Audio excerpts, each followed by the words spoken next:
learn what's going on, this and that. Yeah. It's awesome. It's awesome. Yeah, I enjoy that. Yeah, I found when I got back into bicycling at 29, I'm 47 now, but I thought I found the fountain of youth, and I made all these great friends outside of my work environment that had the same passion for spinning around on the wheels.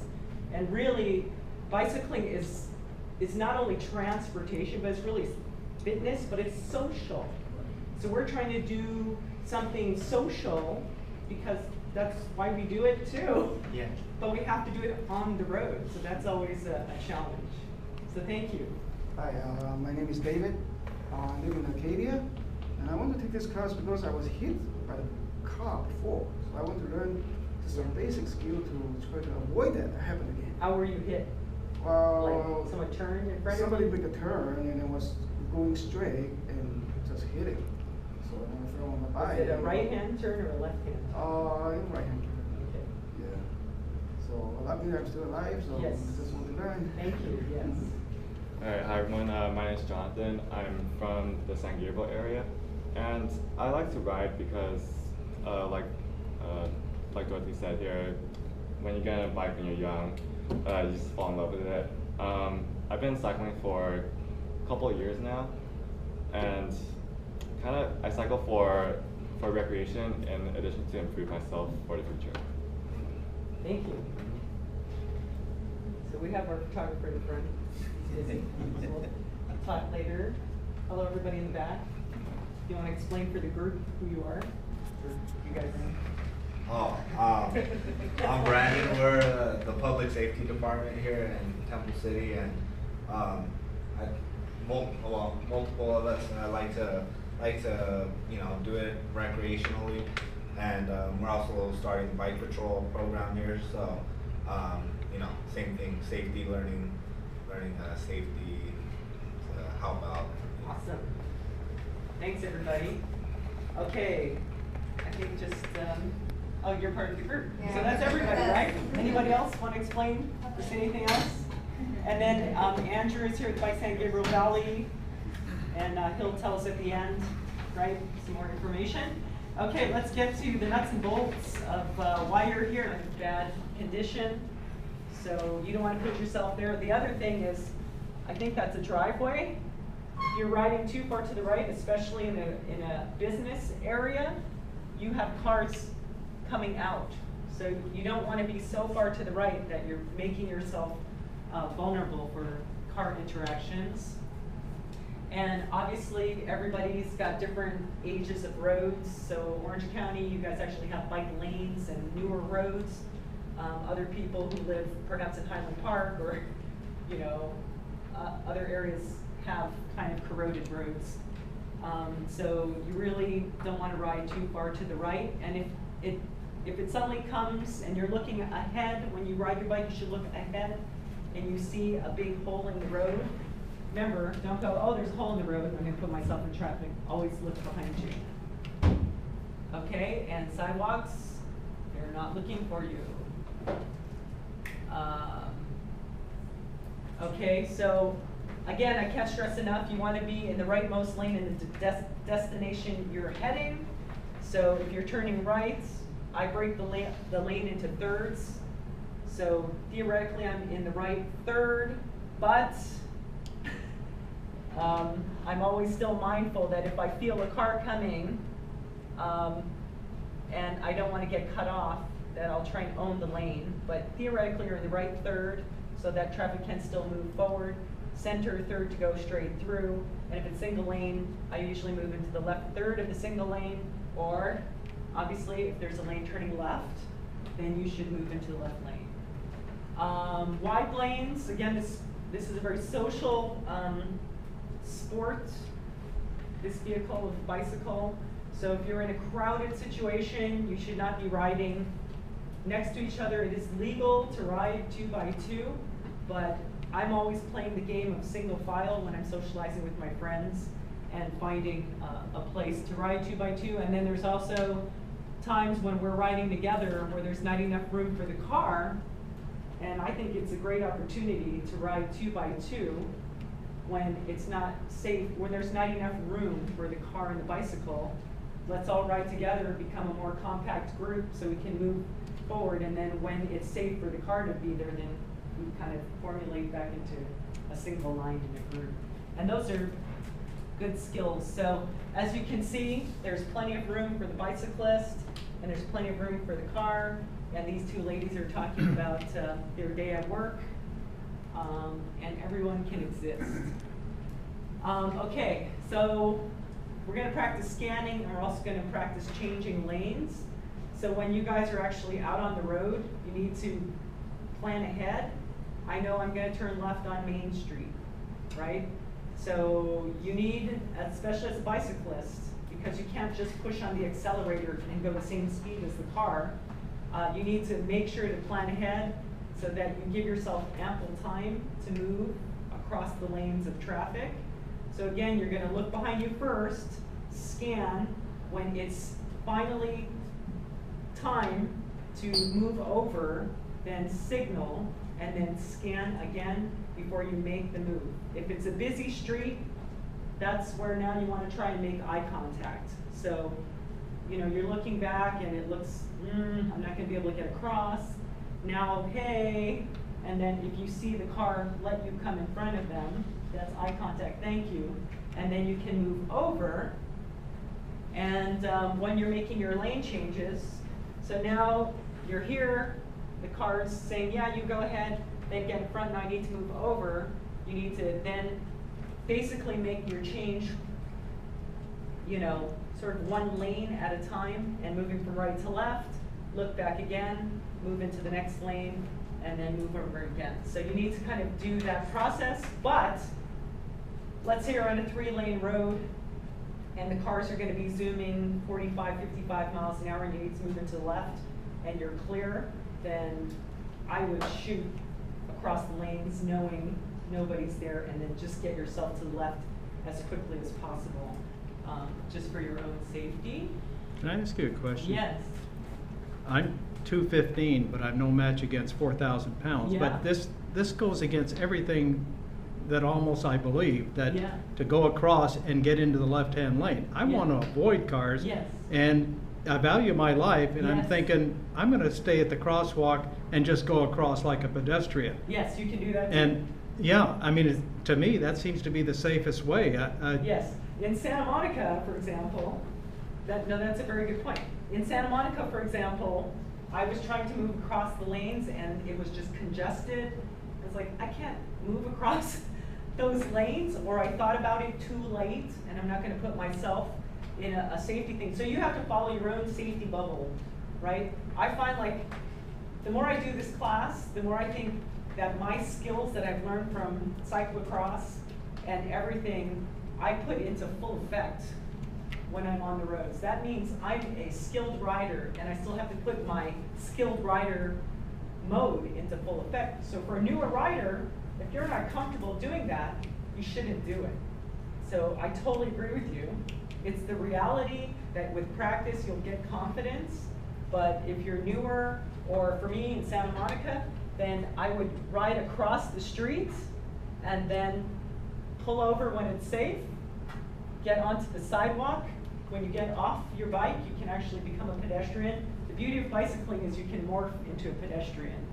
So you get off your bicycle, you walk onto the sidewalk, okay, and then if the light is red, then you can morph back into a bicyclist again, you know, and find your place. So you either make eye contact with the driver, hello, miss or Mr. Driver, I'm gonna come in, okay, little miss, or they'll look at you and usually roll their eyes, oh God, okay, or, you know, find your place.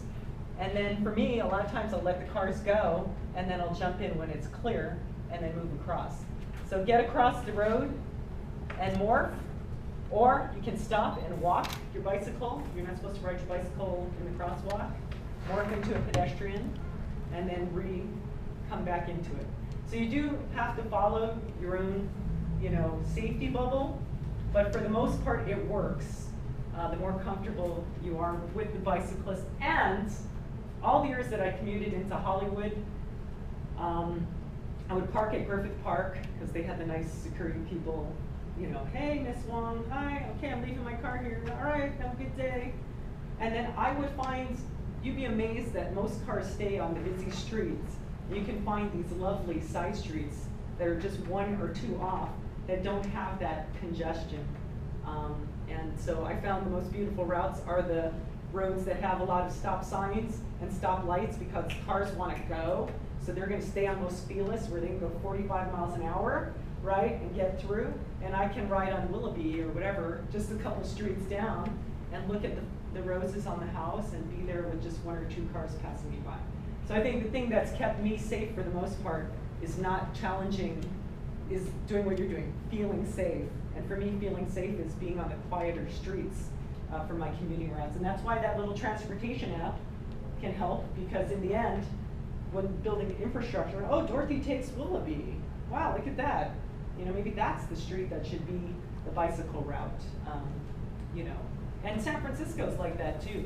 They'll have, you know, streets that are made primarily to move cars, and then designing bicycle routes and infrastructure that gets you from here to there, just a couple streets over. So, good question though.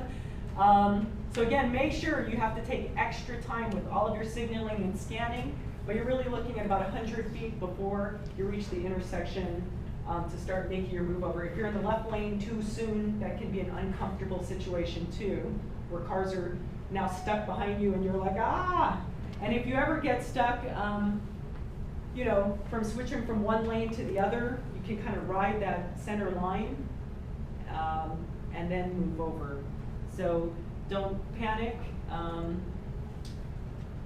Okay, so we're getting close to leaving now and heading outside. So again, starting and stopping. So we're going to learn how to start quickly, because if you're at an intersection, you're going to have to start quickly and confidently so that you kind of get into the flow of traffic. And then stopping, slow, controlled stopping makes you predictable to the cars. And if you two are riding together and you're riding behind each other and you slam on your brakes, you're going to compromise the rider behind you safety. So you want to just be able to get in control. And then as soon as I do that, when I stop, I immediately put myself in the quick start position. And I don't even think about it now. It's like I do it and I'm ready. And so you all learn muscle memory, how to walk and run, play basketball, whatever you do, Tai Chi, and then it all becomes natural. So practicing starting and stopping and riding in a straight line we talked about. We can look at this scanning video. It's already 11:15, or what is it, 9:15. So let's just go over the left turn signals. So what is, everybody show me a left turn signal with your hands. Okay, very good. Okay, so, and I would do it with authority. So left arm out, right? So left arm out. I'll even point, hey, I'm going left. Especially if I'm trying to communicate with driver. I'm going left, and they'll usually go, okay, thank you, and then I'll move over. But you want to give it a good solid, you know, try and see if you can hold it for at least a second, if not 2, 1 1,000, 2 1,000. Then get yourself, and you're not looking. When you're doing this, you're looking straight ahead and signaling, and the only time you're looking back is, okay, I'm gonna turn, is it clear? Look, there's car 50 yards back, I think I can do it. And then signal, and then scan again, and if it's clear, then go. What is right turn? Very good, both. So somewhere along the line, we learned in our little traffic, and this is always the one that's 50-50 with a little confusion which one's right. So this is right turn using your left arm, and usually you'll do this because the cars are on the left side of you. But again, the last time someone took a driver's test, they might not even know what that means. It's like, oh, is she turning left? No, she's turning right. What is that? So in Washington, D.C., where I got trained, right, using your right arm is actually probably going to get across to more people, amazingly enough. Is that true, law enforcement people? I don't know. Because, again, I haven't taken the driver's test since I was 20, 42, 23, and 47. So I only knew this because I had to take 60 hours of training, right? But when I do this, I'll do this and I'll point, and then you can even get crazy and wave your arms around if you want, but again, then you're not predictable. So left turn, or right turn, and then slowing or stopping is exactly down, right? And so again, drivers might not even know what that means. What is that person doing? And so often, I'll always just come to a slope controlled stop.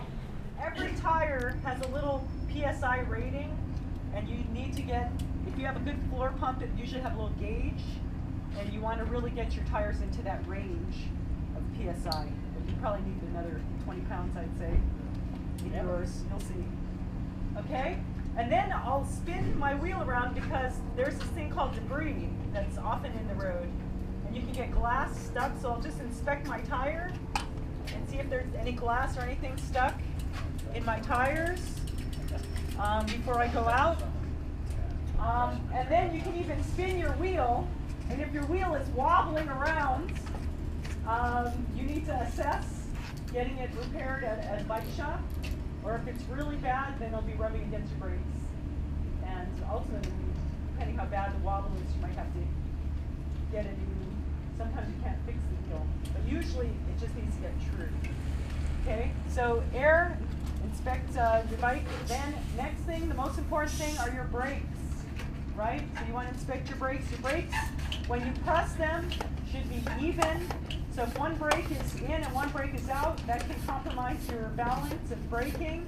So you really want to have your levers kind of even. And then everybody should, if your levers are touching your handlebars, then you probably have to get your brakes tightened or your cables tightened.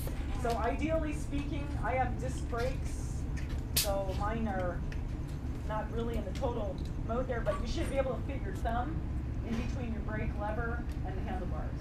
So if there's less than a thumb's width, you probably should tighten your brakes, okay?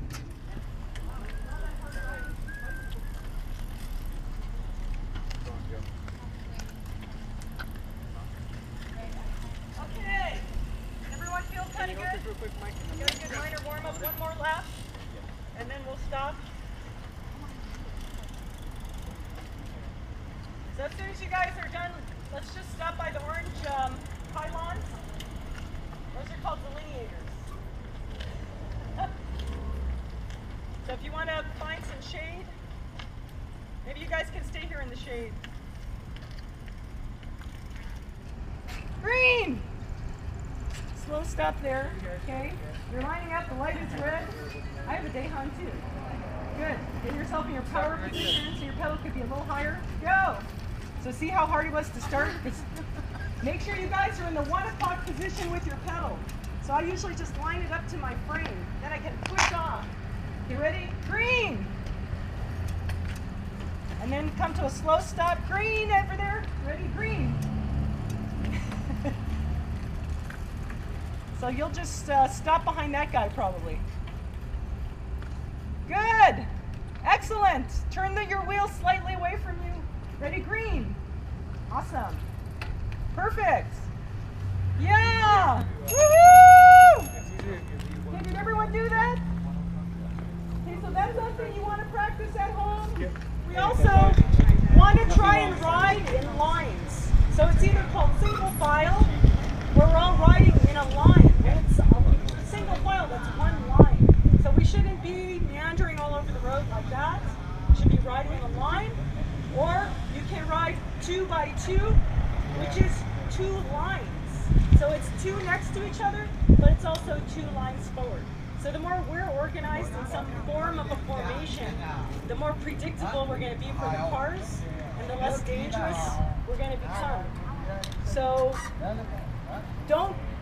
again, what is the number 2 rule? That you need to not look out for others, look out for yourself first. So don't be squeezing over so that you're now in the door zone. So you want to try and find that safety bubble. If it's a situation where you look at the cars and you don't see anybody in the cars, maybe you can move over into the door zone for a little while and let a car pass by. but in general, think about your safety bubble on each side. And then when we go through the roads, analyze your safety bubble. Is this a time where I'm going to own the lane by myself, or I'm going to ask my husband, hey, let's ride next to each other, and we'll yell it out. If we yell 2 by 2, let's try and get into 2 lines. Okay, in the Traffic Skills 101 class, we're throwing you out there by yourself, and you have to do all of the things by yourself. So we're all going to stop and watch you. Okay, Jane, you're going to go, and you're going to move from this lane to that lane. And never think that just because the person in front of you is turning, that it's okay for you to turn. So you always have to scan and look and make sure it's safe for you to go. And the last class, we had a gal who kept moving into traffic when we should still be in the right third of the lane. And she kept moving. I kept telling her, move back, move back. And then we were moving left finally, and she moved left without looking. And what was happening? We were strung out into a big line, and a car was coming by. If a car is coming by us in a group, from behind, yell, car back! Stop at the stop signs and red lights. Full speed.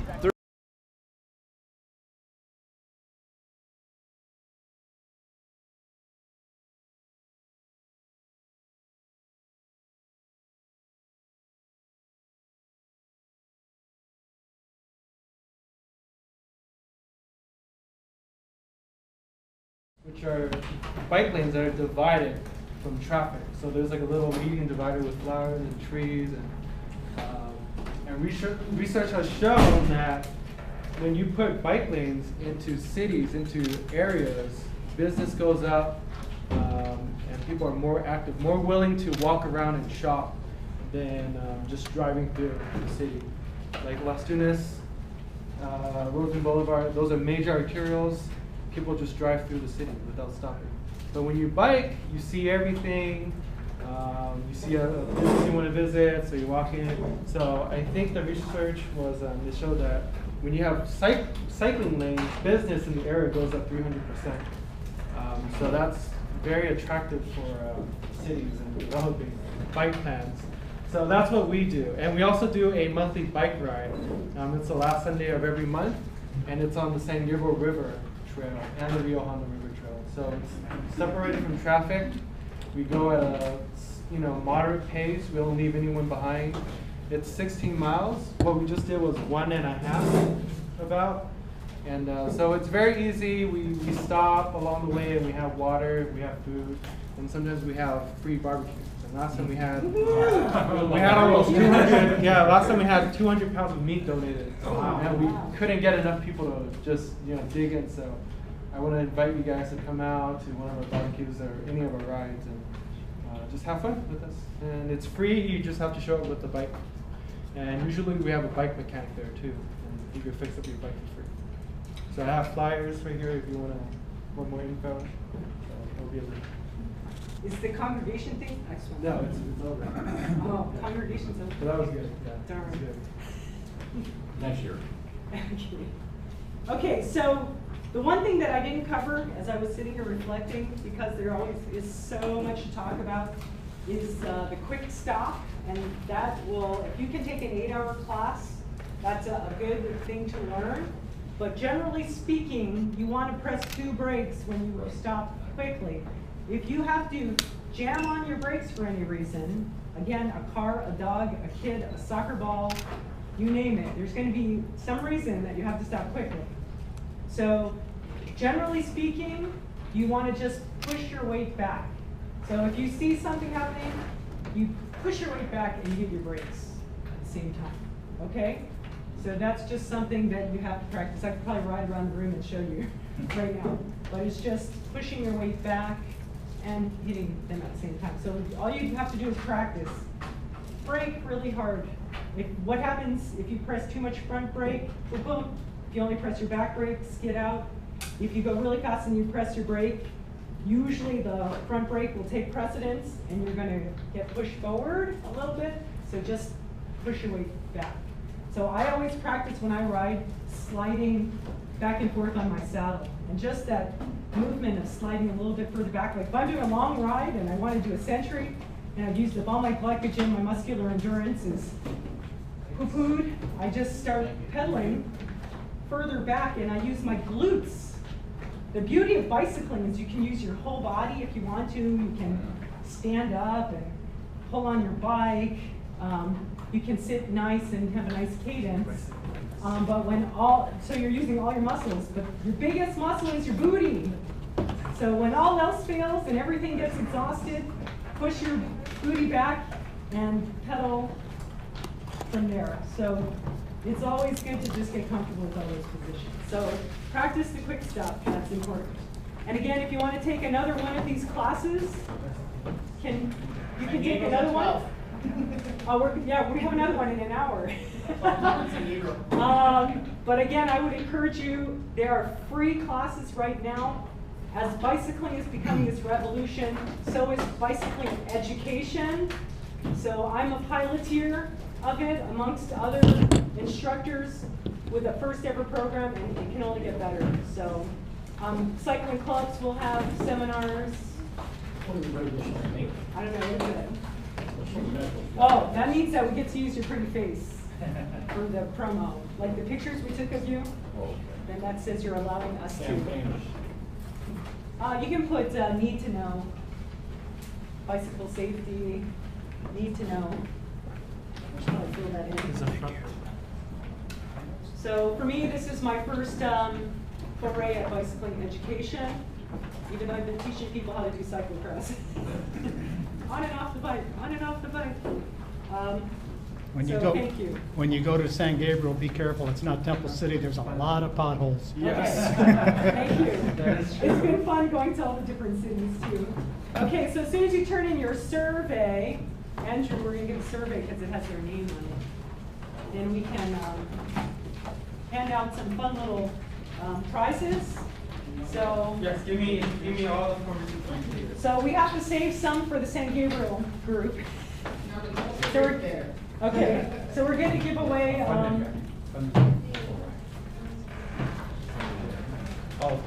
So we'll give away 5 things here. All you need to do is your name And then I have to save the others. So just so you know, for the record, this is lube. Remember, don't over lube your bike. But if it gets gunked up, you want to wash and degrease your chain and then re-lube it again. So this is degreaser and wash in one. And then this is foam citrus degreaser. So this is a little more environmental friendly. And you can spray this on your drive, get the little scrubber and hose out, and then you can clean that. And then after you make your bike all pretty, because everyone wants to look cool in this world, this is Bike Shine. So this will make those lovely specialized bikes look wonderful. So this is a little bike polish. So 3 of these items will go to you, and San Gabriel gets the leftovers. So you can pick one. Jerseys, I have our SoCal. I basically make leaders jerseys every year. If you guys ever want to do jerseys, I actually work for the company that makes these jerseys, Bolay. So you can ask me questions. I have a card. I have to plug in a little bit. Hello. You have a bigger size one? Yeah, they're probably large, extra large. Yes, bike jerseys. This is a race cut, so they're made for racers, which tend to end up, as you ride more, you'll shrink a little more. Yeah. And then everything kind of goes. Because again, your energy stores is sugar, glycogen, and fat. So I lost 30 pounds riding a bicycle. So, and then the guys, bicycle racing is 90% guys, 85. So you have good odds. So I found my husband racing bicycles. Okay, so this is like a, a top of the line $90 jersey, but it says SoCal Cross. But what I love about it is it's white and yellow, so this I think will help make you visible. So I have a large, so depending, it's your guns, that's what's gonna ruin it for you. You can cut it. You have a portly short? Huh? You have a portly short? Yeah. And then I have also a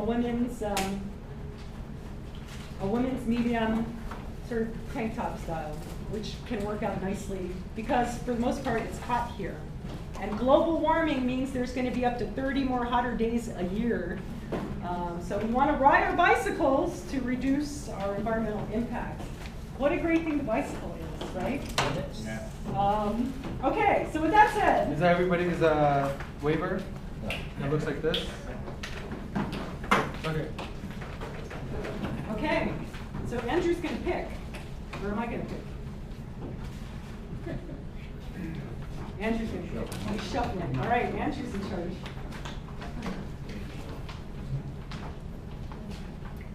Remember who's hosting the party. Yeah, I know. Okay, Andrew. Lucky person, first choice is Vivian. Vivian Liu, that's you. Vivian! What a polite class you all are.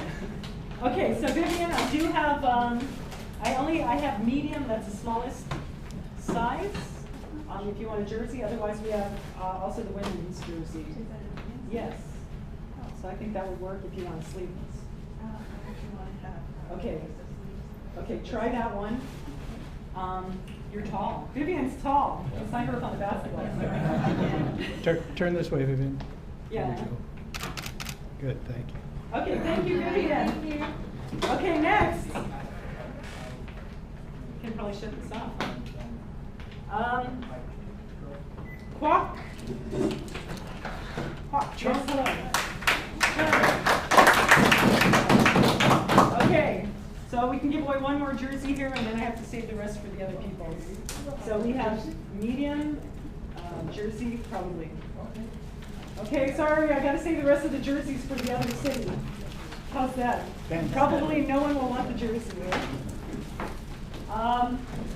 Okay, so we have now, we're down to, we gave away 2, and then we have, did anyone pick that? Okay, so we can give away 3 of those.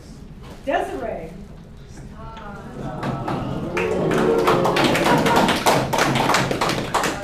Oh. If I get a picture of this, this will be good. This company has donated all this product, so just know that any picture of that is very nice. Okay, so you can degrease and wash your bike, you can lube your chain, you can shine your bike, or you can do a foam degreaser and it does all the work for you. And the cool thing, it's a reusable bottle, so you can use it for refillable stuff. Okay, wait, bike shine. Dorothy, why don't you get next to Oh. her, since Thank it's your you. product. Show the labels also. Yeah, show the label. Thank you. All right, thank you. Thank you. Congratulations, Desiree. 2 more. We're down to lube and degreasers. Wendy. Yay! By the way, there was samples of lubes. Did you guys take some? There's smaller ones back there that you can fit in your pocket. So we have lube and instant degreaser. And patch kits. Don't forget patch kits. Lube and wash. Patch kits. This one's instant degreaser, like foaming action. Oh, no. Or this one is clean and degreaser. What about that small one? This is lube. Oh, for the chain? Yes. Yeah, that one. Okay, lube is good. Company decision. Yay! Good. Okay, last one. I ran out of water bottles. I gave those away before. Paul Lynn. Okay, so you can lube, clean it. Very good. I was going to choose that. I think that's a good choice. Whoa. Good, thank Yay. you. All right. So in the end, bicycling is the most wonderful thing ever. So that I hope that you guys can get in and learn how to ride safely and find these social environments. That's why I love it. I have made the best friends, and I'll shut up after this, but when we bought our house, one of my friends was a locksmith. Hey, Dorothy, I'll change your locks for you. Right? Oh, cool. I had another guy who did stucco work. Yeah, I'll stucco your house for your housewarming present. All my bicycle friends suddenly did everything. The loan guy, the guy who even got us our loan, was a bicycle rider. So you can meld in with like-minded people to make you feel healthy and happy. And that's why I ride bicycle more than anything else. and I want us all to be safe. So, Yahoo to Temple City Yes. for having protectors of bicycling to have the first cycle track. So we should have a whole cycle track parade, right? I'm sure something's going to happen. We're waiting. When is that going to happen? I think 2014. The project is supposed to be completed summer 2014. Right on. And that is accelerated movement, believe me, because governments move really slow in a lot of ways. And then also after Rosemead, they'll be starting with the Las Tunas project. Yeah. And they'll also have concept of back-end angled parking for bike lanes as well. Awesome. Okay, so then big cities like, what is the population here? 36,000. Okay, so we're going to embarrass Pasadena a little bit. Is some of this grant money or is some of it general fund money, do you know? General fund is about $1 million. This is a $20 million project. Okay, right now, the city of Pasadena, general fund money. Come on! Yeah, we So have- thank you. We have two. Part of it was the BTA grant and some other grants. Yes. And then we have a second BTA grant that we're doing in Las Tunas and other areas. About $400,000 of bike lane. Right on, wow. So, And I'll have you know, though, the voice of the people in Pasadena told the city of Pasadena that the 2010 master plan was crap. Wow. So they made the city go back to the drawing board, which is huge, because that meant the voice of the people was heard to really create real infrastructure and to really take bicycling seriously. So each of you pay taxes in some form along the way. Everybody pays different levels of taxes. But we're all citizens of the United States of America, or have some right to be here. So your voices are important. And so for those that live in Temple City too, our bicycle master plan is online, so that's what we're working towards implementation as funds Awesome. become available. can I just ask how it, what was the motivation? How did it just? It was a very supportive council. Yeah. On the movement, and it was a real short turnaround. We actually got our bicycle master plan adopted in 3 months. So somebody within the city said this is important to do. Started with the city council and then Right on. council staff. Yay. So keep up the good work. Share bicycling love. Have a wonderful day.